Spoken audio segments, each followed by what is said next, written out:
650 gadis muda udah dihilangkan nyawanya sama wanita ini.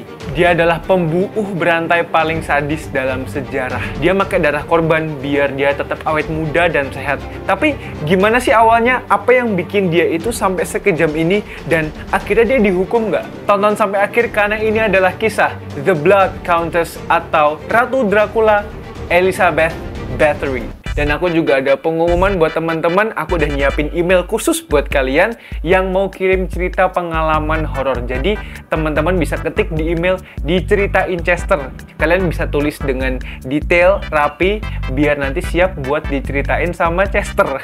Aku nggak sabar banget buat baca semua pengalaman horor kalian. Oke, langsung aja. Kan aku yakin kodok bisa terbang. Tonton sampai selesai ya.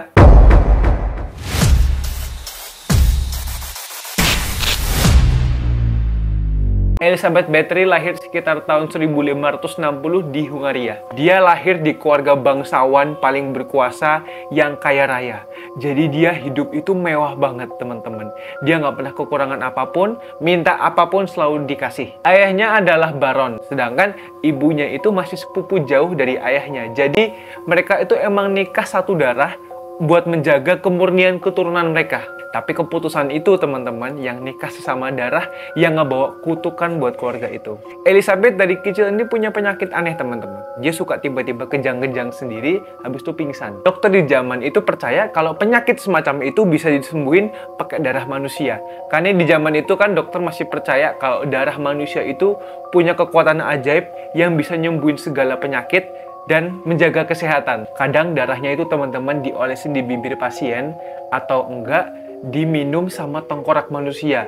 Nah, mungkin di sini pertama kali Elizabeth Bathory ngerasain rasa darah manusia. Dia tumbuh jadi anak perempuan yang pinter dan anggun, ya kayak princess di kerajaan. Dia belajar bahasa Latin, Jerman, Hungaria, sama Yunani. Nah, tapi di balik kepintarannya, ada sisi gelapnya juga, teman-teman. Dia gampang emosian, dia gampang curiga, dia juga tertarik sama rasa sakit yang dialamin orang lain. Jadi kalau orang lagi kesakitan, dia malah suka ngeliatinya gitu. Pas dia umur 10 tahun, dia dijodohin sama bangsawan muda namanya Ferenc Nadasdy. Pernikahan itu bukan karena cinta, tapi karena politik. Jadi, dua keluarga kerajaan ini pingin memperkuat kekuasaannya. Nah, tapi sebelum nikah, teman-teman, pas dia umur 13 tahun, dia berhubungan sama pemuda desa gitu. Dan dari hubungan itu, Elizabeth hamil. Dia akhirnya melahirkan secara diam-diam, tapi pihak kerajaan tahu sama hal itu.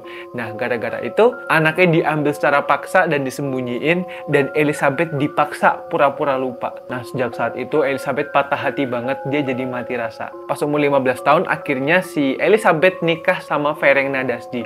Wah, pernikahannya itu megah banget, teman-teman. Berlangsung selama 3 hari dan didatengin sama ribuan bangsawan dari puluhan kerajaan. Nah, sebagai hadiah pernikahannya, Ferenc Nadasdy ngasih Elizabeth kastil yang namanya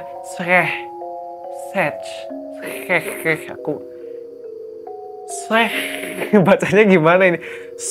Ya. Nah, kastil ini jadi saksi bisu atas kekejaman yang bakal terjadi tahun-tahun ke depannya. Aku bakal ceritain habis ini. Ferenc sering pergi perang lawan Ottoman. Nah, setiap kali Ferenc pergi, Elizabeth ini mulai nunjukin sisi gelapnya. Dia jadi nyakitin banyak pelayan tanpa alasan yang jelas. Awalnya cuma dicambuk, habis itu ditampar.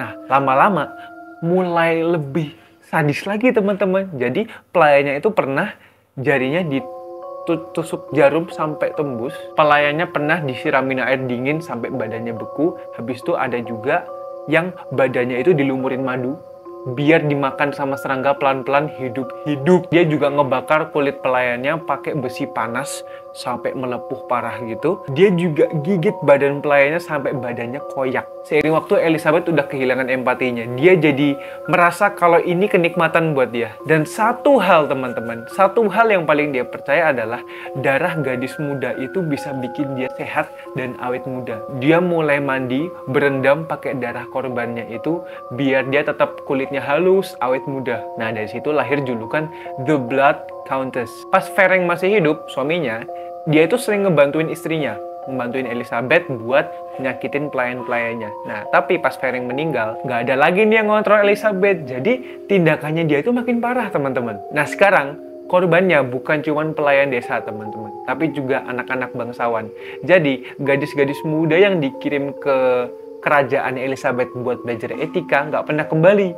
Nggak pernah balik ke kerajaannya. Nah, orang-orang mulai curiga teman-teman. Tapi di sini coba bayangin, siapa yang berani nuduh bangsawan sekuat Elizabeth? Dia punya pasukan, dia punya reputasi, dia punya nama baik, dia juga anak dari orang yang pernah berkuasa banget di Eropa. Tapi suatu waktu teman-teman, beberapa pelayan ada yang berhasil kabur dan ngelaporin kejadian ini ke pihak kerajaan lain. Tapi butuh waktu bertahun-tahun sampai bener-bener ada yang respon tentang berita ini. Sampai akhirnya tahun 1610, Count Georgi Turzo, pejabat kerajaan yang juga teman keluarga Bathory, diperintahkan buat nyelidikin kemana cewek-cewek ini hilang. Nah, suatu malam, Count Georgi datang ke kastil Schrech sama pasukannya. Pas mereka masuk, mereka buka pintunya, itu ada aroma nyengat banget teman-teman. Bau darah. Pas mereka datang ke ruang bawah tanah, mereka ngelihat pemandangan yang mereka nggak bisa lupain. Mereka ngelihat banyak bagian tubuh dari gadis-gadis muda itu udah bergelimpangan di atas batu. Beberapa badannya udah ada yang membusuk, tapi beberapa orang masih ada yang nafas. Cuma mereka sekarat, jadi badannya penuh sayatan, luka gigitan, luka bakar, udah nggak karuan bentuknya. Dan di tengah ruangan itu berdiri Elizabeth Bathory. Dia tangannya udah penuh dengan cairan merah dan dia kelihatannya nggak ada muka penyesalan, dia malah kelihatannya kayak menikmati semua itu. Elizabeth langsung ditangkap sama 4 pembantunya. Dan pas mereka diinterogasi, ditanya, kenapa kalian bantu Elizabeth? Mereka jawab karena mereka tuh diancam dihilangkan nyawanya kalau mereka nggak mau berpartisipasi dalam kegiatan kejam itu. Akhirnya 4 pelayan itu dihukum, dihilangkan nyawanya dengan cara yang sangat kejam, kayak mereka menghilangkan nyawa para pelayan dan anak-anak bangsawan itu. Tapi Elizabeth sendiri teman-teman, dia nggak dihukum mati. Kenapa? Soalnya dia imun. Dia darah biru, dia punya kekuasaan. Ayahnya dulu orang berkuasa. Emang nggak adil ya, tapi pemerintah mutusin tetap menghukum dia dengan ngurung dia di ruangan tertutup, di mana nggak ada pintu, nggak ada jendela, dan cuma ada lubang kecil yang tujuannya buat ngasih makan. Dia hidup di situ sendirian, gelap-gelapan selama 4 tahun. Suatu malam tanggal 20 Agustus 1614, dia manggil penjaga dan bilang, tolong, tanganku dingin. Habis itu penjaganya cuma ngerespon, udah nyonya, tidak apa-apa, kembalilah tidur. Besok paginya, Elizabeth Bathory ditemukan meninggal di tempat tidurnya dan umurnya baru 43 tahun. Dan dia meninggal dengan tenang, jauh lebih tenang dibandingkan orang-orang yang udah dia sakitin sebelumnya, yang udah dia hilangkan nyawanya sebelumnya. Ada catatan yang ditemuin dalam kastilnya teman-teman. Dan catatan itu bilang kalau dia udah ngilangin nyawa sekitar 650 gadis. Dan kata sejarawan, angka itu bisa lebih banyak. Karena ada beberapa korban yang mungkin gak dicatat. Sejak saat itu, nama Elizabeth Bathory abadi dalam sejarah sebagai wanita paling kejam yang pernah ada. Dan teman-teman, sebenarnya yang aku bilang soal dicucus jarum, terus ditempelin besi panas, itu sudah aku perhalus. Soalnya di cerita aslinya itu lebih sadis lagi teman-teman. Oke, aku spill sedikit. Jadi, ada korban yang dipukulin sampai pingsan. Habis itu, ada mayat kuda, perutnya dibelah. Habis itu korbannya itu yang udah dipukulin sampai pingsan itu dimasukin ke dalam perut kuda terus dijahit dan dibiarkan membusuk hidup-hidup dalam perut kuda itu. Aduh, kok bisa ya orang sampai ngelakuin hal kayak begitu? Aku tuh nggak paham kenapa orang bisa ngelakuin hal sekejam itu cuma buat kenikmatannya sendiri. Cerita atau legenda tentang Countess yang pernah mandi dengan darah perawan jadi inspirasi buat banyak kisah, termasuk kisah tentang vampir dan Count Dracula. Tapi di balik semua legenda itu, kisah-kisah itu, ada satu hal pasti. Di dunia nyata, pernah ada wanita yang benar-benar haus darah dan namanya adalah Elizabeth Bathory. Terima kasih udah nonton sampai selesai. Terima kasih juga buat temen kita yang udah request tentang cerita ini.